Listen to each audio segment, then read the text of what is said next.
Bueno, estamos aquí con Gerardo Resquís, que he sido y es fundador del Campo Freudiano en Venezuela, vive en Caracas por el momento, y estamos en ocasión del Congreso aquí en Barcelona. Entonces me parece muy interesante preguntarle por la situación ya tan conocida de cómo vive Venezuela lamentablemente hoy, y bueno, que nos cuente un poquito cómo fue el desarrollo del psicoanálisis en Venezuela.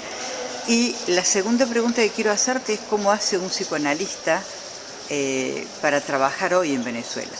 Muy bien. Bueno, el desarrollo del psicoanálisis en Venezuela comienza, por supuesto, con la gente de la Asociación Internacional de Psicoanálisis, la IPA, con algunos venezolanos que se trasladaron a la Argentina y allí se formaron con los psicoanalistas argentinos. Y posteriormente regresan, fundan la local de la IPA y algunos de esos analistas luego se interesaron por la enseñanza de Lacan, pero fue precisamente con los colegas argentinos que viajaron a Venezuela por la dictadura, situación en la que estamos nosotros ahora. Claro, ¿qué año fue? Fue después de los años 70, después del 76. 77, por allí, 71. Entre ellos Graciela Brodsky, David Blecher, Horstein, que luego nos siguió en el Campo Freudiano, así toda una serie de analistas. Y con ellos comenzamos a trabajar desde el comienzo. Freud, hacemos seminarios de formación muy sencillos al principio y luego con Lacan. Después invitamos a Miller a Venezuela en el año 79, dio sus conferencias caraqueñas muy conocidas y recogidas. Sí, las hemos seguido mucho. Exactamente. Y luego así fue creciendo, luego Caracas se convirtió en escuela, fue la primera escuela después de la escuela de la causa freudiana. Y tuvimos la suerte de tener a Lacan en Venezuela, que en aquella época era un país que se encaminaba a la modernidad. El Concorde aterrizaba en Venezuela y Lacan llegó en el Concorde a Venezuela. Estaba ya mayor y enfermo un poco. Dio su último seminario.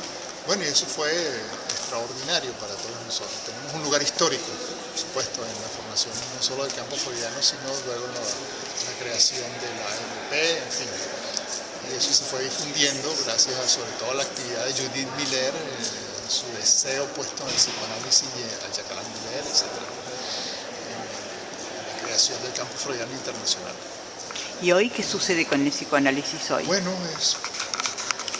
lo que sucede es algo que nadie vio. Se previó que Venezuela, o al menos esto parecía que cruzaba mudo como las enfermedades graves. Durante la democracia venezolana se fue desatendiendo a las masas desposeídas, etc. Y bueno, sucedió lo que el mundo conoce ahora. Claro, la pregunta que te quería hacer es cómo hace un psicoanalista, y ahí te lo pregunto en forma personal, para trabajar con el deseo, que es el motor que dirige una cura, cuando la necesidad, como bien decías en otro momento que hemos charlado, aplasta absolutamente el deseo, porque ¿qué lugar? Claro, porque esto de la necesidad finalmente es como el último punto de un largo recorrido de lucha y de resistencia, primero de oposición y luego de resistencia a un gobierno cada vez más dictatorial, y se ha reducido a la necesidad.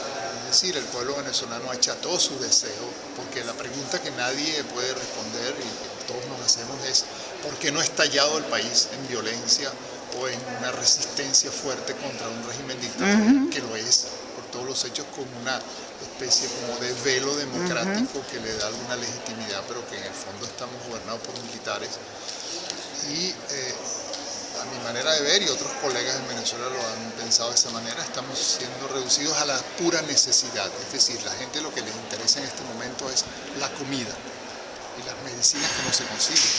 Estamos en una situación realmente de necesidad y ayuda humanitaria. Entonces sostener el psicoanálisis no es nada fácil en esta coyuntura.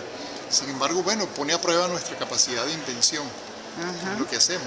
Tenemos un centro de atención donde recibimos a muchos jóvenes que forman parte de la resistencia opositora, y lo hacemos allí para estar un poco nosotros amparados también de algún tipo de represión policial que podría venirnos en el caso de que trabajáramos en los consultorios.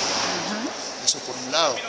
Luego cualquier tipo de arreglo, por supuesto económico, los honorarios se han reducido a cantidades ínfimas. ¿Cuánto es el precio de una sesión hoy?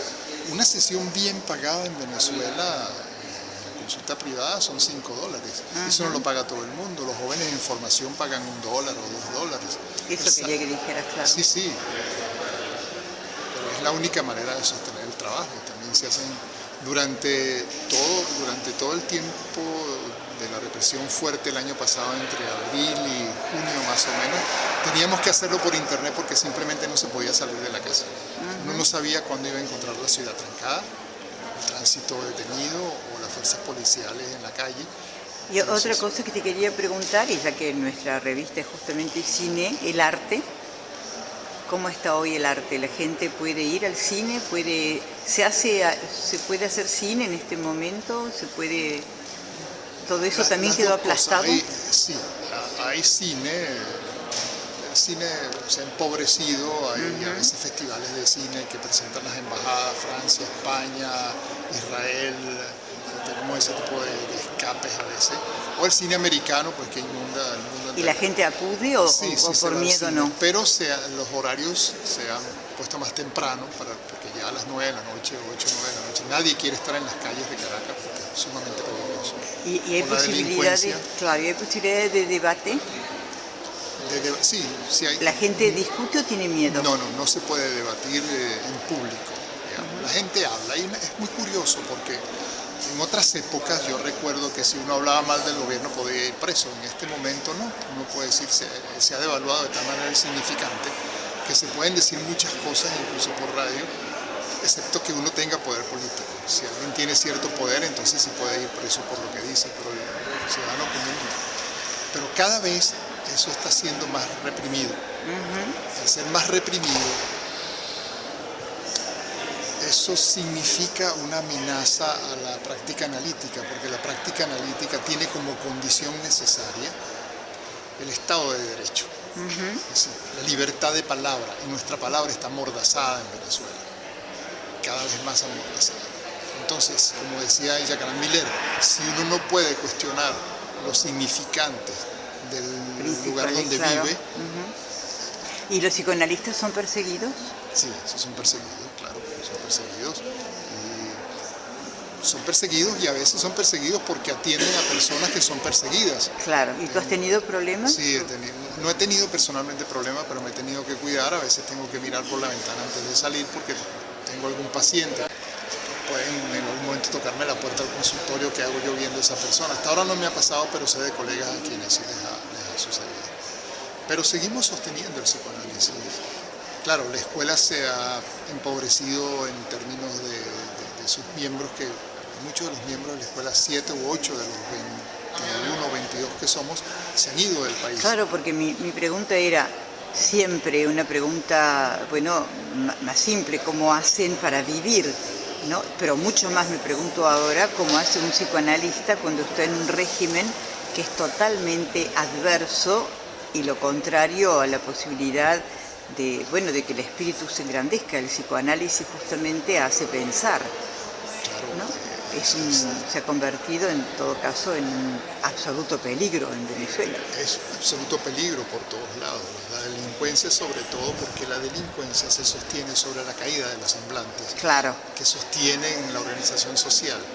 Entonces, cuando un presidente, como hizo Chávez, jura y dice, juro en nombre de una constitución moribunda, ya está golpeando los semblantes. Está bien cambiar la constitución, pero esas cosas no se dicen. O que un padre debe robar si su familia tiene hambre. En fin, son cosas que el pueblo oye y el significante resuena en la gente como va a resonar en la mente de cada quien. Entonces hay una cierta impunidad, hay una corrupción desatada. Todas estas cosas las confrontamos. Pero sobre todo en este momento es el problema de la migración. ¿El problema? De la migración, de los jóvenes. Claro, quieren, de hecho en Argentina recibimos mucha gente. Sí, así es, en muchos sitios. Son cerca de 4 millones de venezolanos que han migrado ya. Y la pregunta constante es, ¿me voy o no me voy? ¿Cómo hago para irme o cómo hago para quedarme? También, pues, claro, me parece que es la pregunta más importante. Porque los jóvenes no ven futuro. Entonces se van, y es una migración de personas formadas con títulos universitarios, en su gran mayoría. Esa es la situación. Bueno, seguimos tratando de asistir a los eventos internacionales del campo freudiano también, con ayuda de la AMP, que ha sido muy solidaria, que invita, como me han invitado a mí en alguna oportunidad, y a otros colegas a los eventos. De manera que, ¿Estás invitado aquí? no, en esta oportunidad no, pero lo estuve en las jornadas de la ELP ahora en noviembre. Invitado. Y la EOL también invitó a algunos colegas venezolanos a su jornada. De manera que, bueno, eso se agradece muchísimo. Por otro lado está también lo que Miller bautizó como la movida Sadik, que es un espacio entre psicoanalistas para compartir precisamente sobre las vicisitudes políticas, sociales de nuestros países, y sobre todo en países donde, como decía la palabra, está restringida, amordazada, y las libertades, los derechos ciudadanos, que es la condición fundamental del ejercicio del psicoanálisis y de la vida, digamos, No, es por eso que me parece muy interesante, ¿no? Realmente que puedas mostrarle, ¿no es cierto?, al mundo de una posición tan difícil, ¿no? Porque la movida Sadik es justamente cómo el psicoanálisis puede intervenir en la política, ¿no? Desde un lugar donde el psicoanálisis queda absolutamente forcluido, ¿no? Bueno, muchísimas gracias, Gerardo, ha sido realmente muy interesante, ¿no? Y que realmente que todos nuestros colegas puedan a través de cine compartir tu experiencia muy rica. Gracias, Diana. Gracias por la Gracias. oportunidad.